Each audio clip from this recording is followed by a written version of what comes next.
dinner is solved. Ika nga. Why? May nagbigay ng ulam. There. Nag-share si Aska ng kanyang nilutong munggo. Hindi kailangan Friday para tayo ay makapag-ulam ng munggo.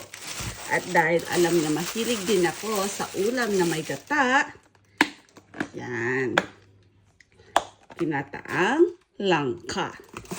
Sandali nga lang. Yan. Flex natin yung langka. Hindi ko lang alam kung kita nyo. But of course, ang gamit niya dito is yung canned jackfruit. Meron yan eh. Green yan, nakakan. Yun ang gamit niya. Or yan ang gamit namin dito. Kasi wala kayong mabili na yung fresh talaga na jackfruit or langka. Di na ako makapaghintay. Tikman natin. As always, masarap talaga ang luto ni Aska. And to pair this, sabi niya,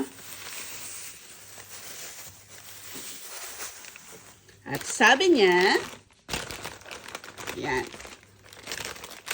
isda. Ako na daw bahalang magprito ng aking isda.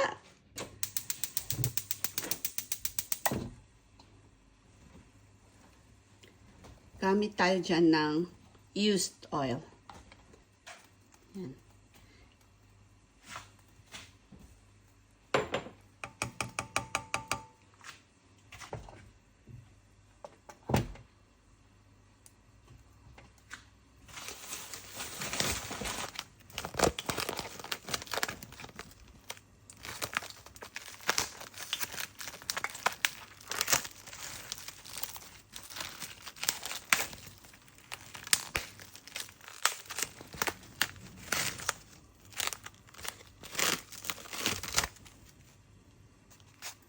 Sakto ang isda natin para sa ating munggo at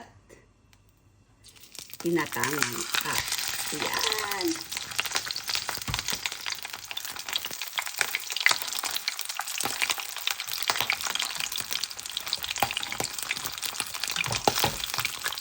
Huwag ka nang tumalsik-talsik.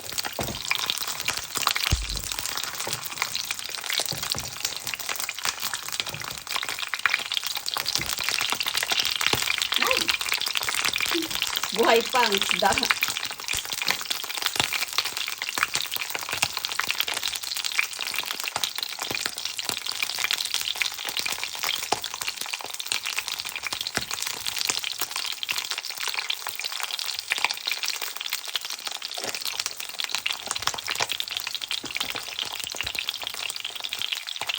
I think, buhay ang isda.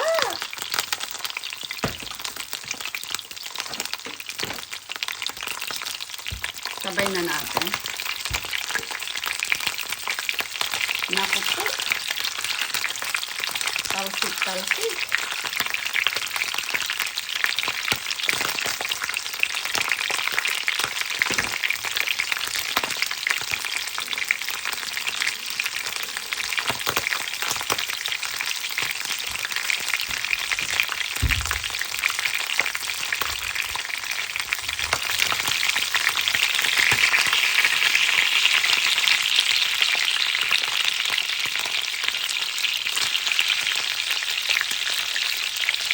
Aray ko. Talsik dito, talsik doon. Oh my gosh.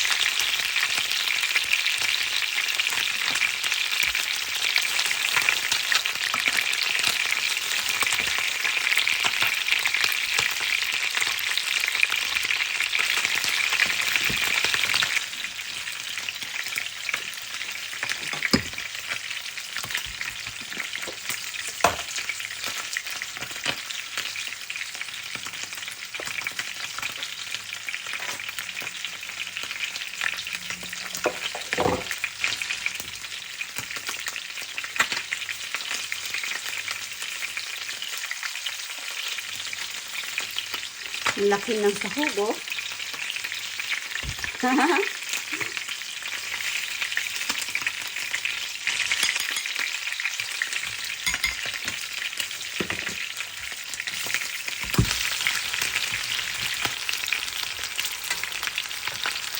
And another plate. Wow. Ganda. Takot naman ako masyadong lumapit. Paano kasi?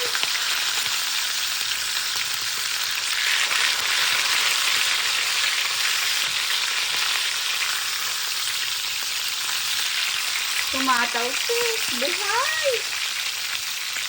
Buhay pang ating fish.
Nakalimutan kong dumaan ng kamatis. Sakto sana pa yan sa ating pritong isda. Yan. Sayang nga lang, yung mga bata, hindi sila mahilig sa munggo. Kaya kami lang nilakay yan. Ulam namin or dinner namin nilakay. At mas lalong sasarap pa yan sa panghimagas naming suika or pakwan. Suika ang tawag nila sa watermelon dito sa Japan. There. Ganda ng pagkakat ng ating suika. Ay! Napakano ko naman doon. And our instant ulam mula kay Aska. Thank you for watching!